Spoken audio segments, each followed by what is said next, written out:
today, I'm going to expose everything so you will understand what is really going on.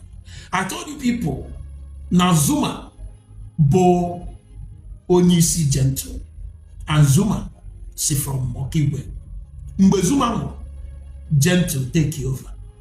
Some people can go, Afro gentle, Afro gentle, Afro and makeup, Afro and makeup. Now this voice note in Chepolo now. You give a guitar, you will then be your own judge. Or get what they decide.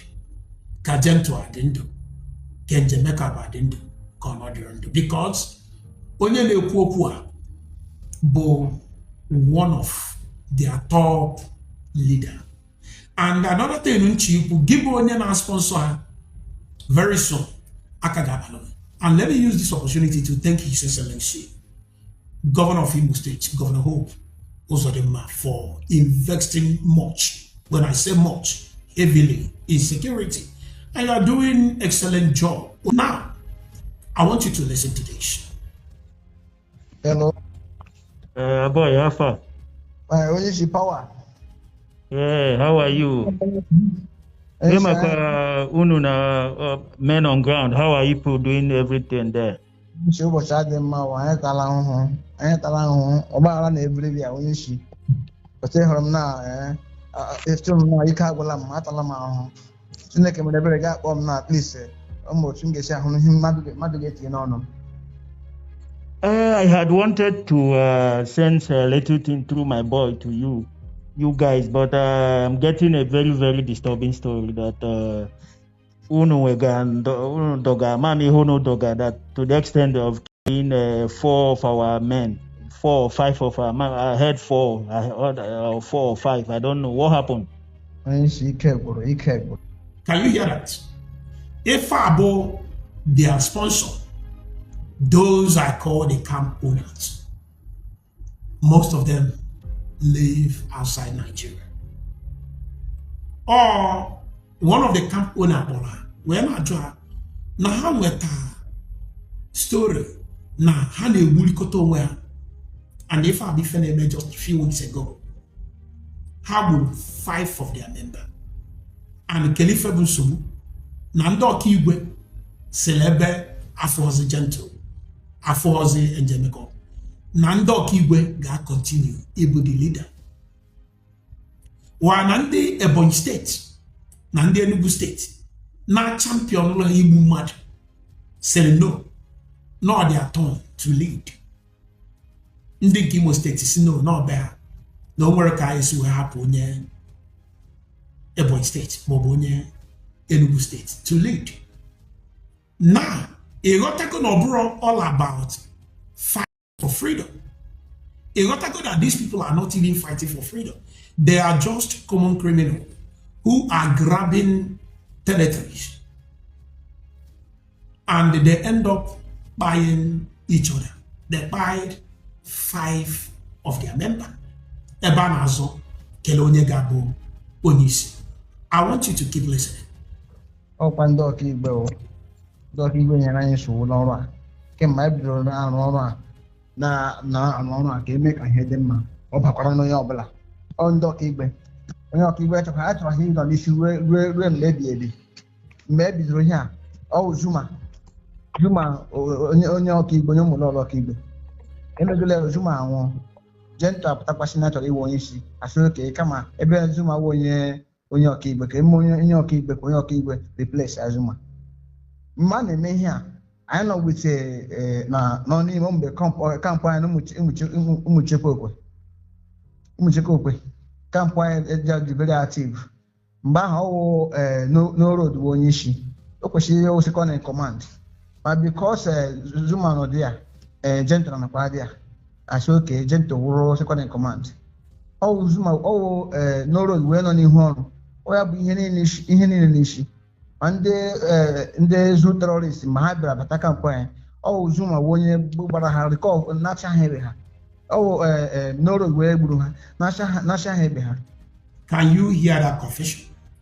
Na mgbe Nigerian military bịa their camp no load jidere military officers. Busia Nalawa.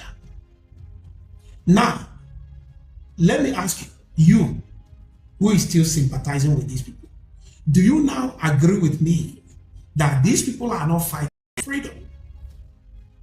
Do you now agree with me that these people are just common criminals? Do you now agree with me that these people are TT people? Nda mebia no road jidenda mi bucha analo yegbe. Obuza na nda mi chiyata either search for their guns. Ibido tibe na nda mi na abata na ebusisi nda ka adiocha. Do you now understand it? Now, I want us to continue. Now, gentle, I'm a politician, gentle, Moyama, Ebono. I know I'm gas if I am man, I got singing a gentle, more than the one. My way, I shall that now. Ebe gentle, I got, no roads, when you question second command to gentle. But you are the makeup with Genodia, or Macanovia spokesperson. And all were on the same camp with the gentle. I said, okay, yeah, no comment. Now, I'm not sure mother watch. Can you hear that? Now, after careful the gentle, into more about God, he on about gentle. And I will not keep repeating it. Obon gentle say no to let him show his face. Obon and Jamaica passing no to let them show their face. And by the way, it's a hard end. Yali put up an approve one and have untouchable by image more video post way. Now I'm a kowalogi. Now where a weapon gentle on and Jamaica take you over. On bank or the Azara Brigadier General. Mbono na he mego ni onisi. Now a weapon Jamaica. Now ndi Ebonyi State in order, Nande Enugu State in order, say no at all. They see from Imo State, or Kiwe to be precise, see no man below between them. The one that claim that they're fighting for freedom, they don't know where. I want you to keep listening. Oh no, road when I share, you know, you won't issue. Then no more battery she.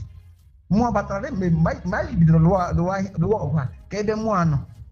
2002 or 2003, I'm one pattern na camp. Now, more was some of Kigbe, or you Mulola. Yeah, that's now actually Onishi. The Okibash now I got Onishi. If I knew I wouldn't day only mono here. Even in Dayboy, then Dayboy, on Dayboy, you wouldn't damage how. Who is that man that was just saying Ebonyi? Who is he? One of them about this. Onye boy. They're not town. Is he in your camp? Look at if I from Enugu State. Look at the Bruno Kibe, the police are boy and the Nigerian police. Oh, I know if I want the two. Do you understand it? There are the 5 members have people from Ebonyi. Mbem say they are using our brothers and sisters from Ebonyi State as a scapegoat. Some of you fear that I'm talking down on them, but I am not. I'm only trying to explain to you people what is going on, because and when the information, I know what they're doing. They will bring them, making them believe, and we go be afraid. By the end of the day, they will use them as official round. The 5 they will bring them, and they're still more. Makanana azo kironye abonisi. Oya abwage na gentle anosia. Na enjeme company. Okay, gentle ania. Iha ane gentle amanziosi. Butus amanziosi. Ha just watching kete. Omube hane ebulikoto obea. But I don't want to tell you whether they are no more or they are still alive. Just well that thing from the first day. Fire will never change. Let's continue. They do men not had that AK. So when they Ebonyi 5, then Enugu no padia. On the Sonalo or Hini no Kibo, on Tokiba Kaidara. Actually, Bravo, Kapono can they don't him wounded or him Webe, Ebe wounded Ubidro, the first camp. Oh no, Nemo. Oh, Nemo. Even Ban this ambassador Hanon is showing one ambassador now, yeah, although when you can, Nigeria on our with them. But look at no roads. When you put your name in my mother, how many Nigerian terrorists no road do Bauru? Oh, Bole, so many Nigerian terrorists. Oh, well, but oh, no, be one obi. Can you, Mama? Now, Basara men on ground. Oh, more when Yobula Ranchi, more women, Mama, oh, no road where Yobula Ranchi, Yabawo. So, even nobility. Oh, when you well lead your operation, now nobility. No road. With engine. Only she, can you hear that? No only did that operation, nobility, Buno load, and then Jamaica. But I said it.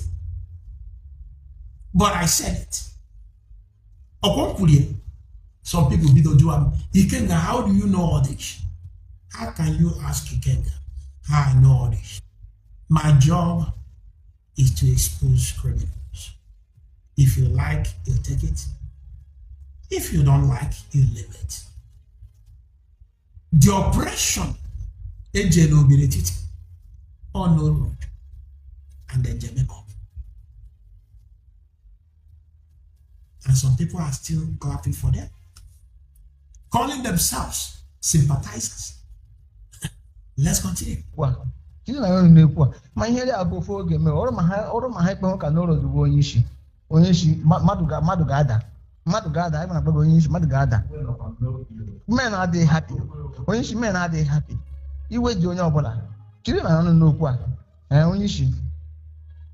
Okay. I have to let you go now. I have another call. When I finish my call, I'll call you back so that you brief me more. Yeah,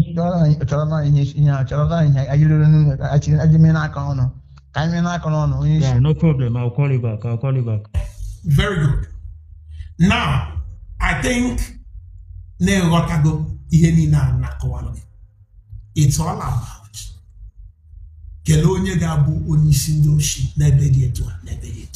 and they are willing to do whatever it will take for them to remain the leader of their camp. By the end of the day, I will put on there, but you know, in my system.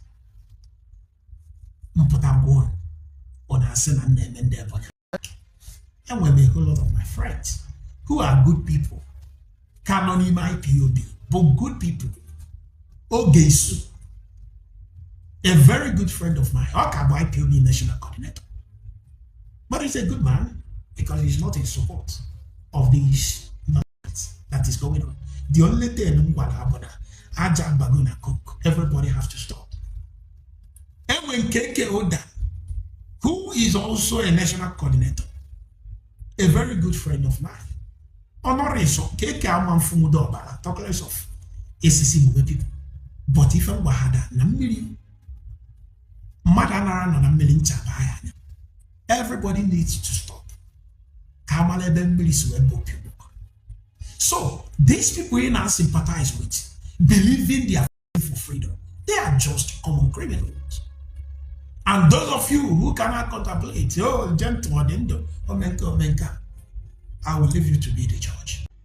And the Bayakenemona Fambo, Ikenga Uruegu, and today, Ewetamono, another classic exposition. And this exposition may take 10 to 15 minutes because